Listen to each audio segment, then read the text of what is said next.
আজকে আমরা যাব আদিনামুরা দরবার শরীফে। কথিত আছে আদিনামুরা থেকে মদিনা দেখা যায়। এই মুহূর্তে আমরা রয়েছি বরুড়া উপজেলা স্বাস্থ্য কমপ্লেক্সের সামনে।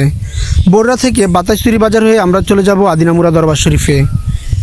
মাজারের নিচে জায়গাটা অনেক সুন্দর হলেও কেমন জানি থমথমে পরিবেশ।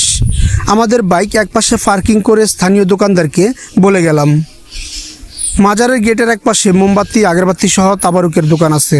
আপনারা চাইলে এখান থেকে যাওয়ার সময় মোমবাতি আগরবাতি নিয়ে যেতে পারেন। কোনো কিছু চাওয়ার এরকম প্রতিদিন কি পরিমাণ মানুষ আসে? প্রতিদিন 1-150 1-150 মানুষ আসে মাজারে। মানে আমার চোখের হিসাবে আর কি। সাপ্তাহিক মাহফিলটা কবে হয়? প্রতি বৃহস্পতিবার রাত্রে। প্রতি বৃহস্পতিবার রাত্রে। আপনাদের বাচ্চা বিক্রি কেমন? এটা ভালো বেচা বিক্রিটা খাদেমে জানে। এটা কি খাদেম মাজার করতে কি দোকানটা আছে মাজার দোকানটা মালিক কি মাজার? ইমান খন্দকারের সাইনবোর্ডে লেখা। কুমিল্লা জেলার মধ্যবর্তী স্থান ও শহর থেকে প্রায় 8 কিলোমিটার পশ্চিমে উত্তর দক্ষিণে দীর্ঘ যে অনুচ্চ ও সরু পাহাড় শ্রেণী আছে তার দক্ষিণ ভাগ লালমাই পাহাড় ও উত্তর ভাগ ময়নামতি পাহাড় নামে পরিচিত।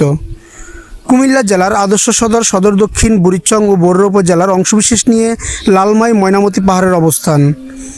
পাহাড় ও পাহাড় সংশ্লিষ্ট এলাকায় প্রায় অর্ধশত গ্রাম রয়েছে। প্রায় 18 কিলোমিটার লম্বা এই পাহাড় শ্রেণী 1 থেকে প্রায় 5 কিলোমিটার পর্যন্ত প্রশস্ত। পাহাড়ের উত্তর দিকের শেষ প্রান্তে আছে রানী ময়নামতির টিলা এবং দক্ষিণ দিকের শেষ সীমানায় রয়েছে চণ্ডীমুড়া। গড়ে প্রায় 50 ফুট উঁচু লালমাই ও ময়নামতি পাহাড় শ্রেণীর টিলাগুলো উপরিভাগ প্রায় সমতল। দর্শক, আমরা উঠতে উঠতে অনেক উপর উঠে চলে আসছি। তো আমরা এখন আছি আদিনামুরা দরবার শরীফের একবারে পাহাড়ের চূড়ায়। প্রবাদ বাক্য ছিল আদিনামুরা থেকে মদিনা দেখা যায়।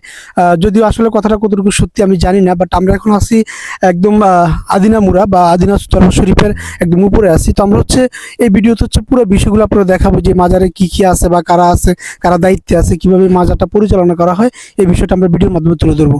আদিনামুরা স্থানীয়ভাবে একটি টিলার নাম, যার উচ্চতা প্রায় 50 ফুট। এই স্থানে রয়েছে দুটি পবিত্র মাজার, হযরত খাজা ওয়াজ আল কুরনি রাদিয়াল্লাহু ও শাহ কামাল ইয়েমেনি রাদিয়াল্লাহু। জনশ্রুতি অনুযায়ী শাহ কামাল ইয়েমেনি রাদিয়াল্লাহু ইয়েমেন থেকে বাংলায় এসেছিলেন ইসলাম প্রচারের উদ্দেশ্যে।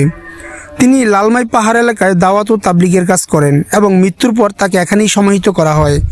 আর হযরত ওয়াজ আল কুরনি রাদিয়াল্লাহু এর স্মৃতিকে ঘিরে তৈরি হয়েছে এই পবিত্র স্থান, যার প্রকৃত কবর ইয়েমেনে হলেও এখানকার মানুষ বিশ্বাস করেন তার রুহানি উপস্থিতি এখানে রয়েছে। এই জায়গাটি শুধু মাজার নয়, বরং এটি একটি আধ্যাত্মিক কেন্দ্র। এখানকার নীল মসজিদ, শান্ত পরিবেশ এবং মাজার প্রাঙ্গণে পাখির কুজন এক অপার্থিব অনুভূতি দেয়। স্থানীয়দের বিশ্বাস এই স্থানে দোয়া করলে মনোবাসনা পূর্ণ হয়।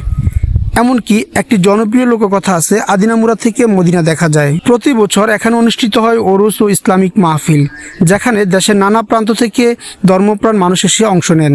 আদিনামুরা এটি কেবল একটি পাহাড়ি জায়গা নয়, এটি ইতিহাস, বিশ্বাস ও আধ্যাত্মিকতার মিলনস্থল। আদিনামুরা থেকে নাকি মদিনা শহর দেখা যায়।